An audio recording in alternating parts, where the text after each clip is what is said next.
যে ঘরে বেশি পিঁপড়া থাকে সেই ঘরে কি এমন ঘটতে পারে? আমরা অনেকেই জানি না যে ঘরে বেশি পিঁপড়া থাকে সেই ঘরে কি ঘটে। হঠাৎ কেনই বা পিঁপড়ার এত আগমন ঘটে? আমরা নিজেদের ঘরে পিঁপড়া দেখলে নিজেদেরকে অনেক পেরেশানির মধ্যে ফেলে দেই এবং এই পিঁপড়ে মারার জন্য নানা ধরনের ওষুধ ব্যবহার করি।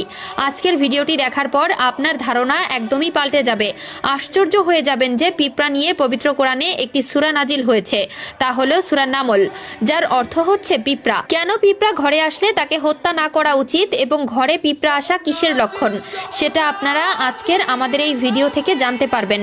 প্রিয় দর্শক, আপনি যদি আল কোরআনকে বিশ্বাস করে থাকেন তাহলে অবশ্যই কমেন্ট বক্সে আল্লাহু আকবার লিখে যাবেন এবং ভিডিওটি শেয়ার করার মাধ্যমে সকলের কাছে পৌঁছে দিবেন যারা তাদের ঘরে পিঁপড়া দেখলে তাকে হত্যা করে।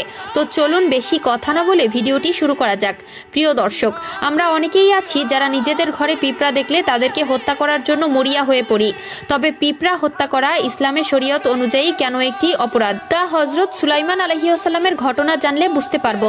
হযরত সুলাইমান আলাইহিসসালাম একটি নদীর কিনারে বসে আল্লাহর ধ্যান এবং খেয়ালে মগ্ন হয়েছিল। ঠিক সে সময় আল্লাহ তাআলার এক কুদরতি দৃশ্য দেখে অবাক হয়ে গেলেন।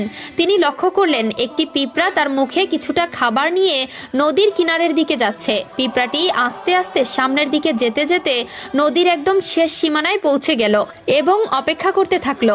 সে সময় হযরত সুলাইমান আলাইহিসসালাম লক্ষ্য করলেন যে সময় পিঁপড়া নদীর কিনারে উপস্থিত হলো তখন সঙ্গে সঙ্গে পানির ভিতর থেকে একটি ব্যাঙ উপরে উঠে আসলো। তারপর ব্যাঙটি তার মুখ খুলে বসে থাকলো আর পিঁপড়া আস্তে আস্তে হেঁটে ব্যাঙের মুখের ভিতর চলে গেল। সুলাইমান আলাইহিসসালাম তখন ভাবলেন হয়তো ব্যাঙটি পিঁপড়া খেয়ে ফেললো, কিন্তু ব্যাঙটি পিঁপড়াকে তার নিজের মুখের ভেতর ঢুকিয়ে মুখ বন্ধ করে একদম পানির নিচে চলে গেল। ঠিক কিছুক্ষণ পর ব্যাঙ আবার পানির নিচ থেকে উঠে আসলো এবং মুখ খুলে সেই পিঁপড়াকে বের করে দিল। তিনি লক্ষ্য করলেন পানির ভেতরে যাওয়ার আগে পিঁপড়ার মুখে যে খাবারটি ছিল সেটি পানি থেকে বের হওয়ার পরে তার মুখে আর নেই।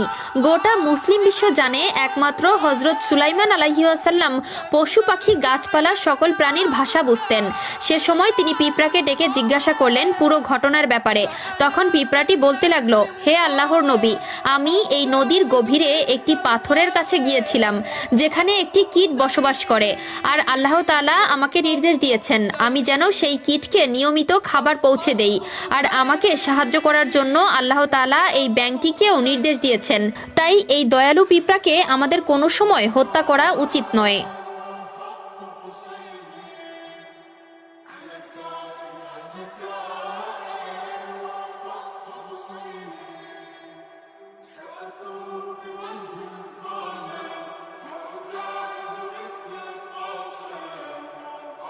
Hussein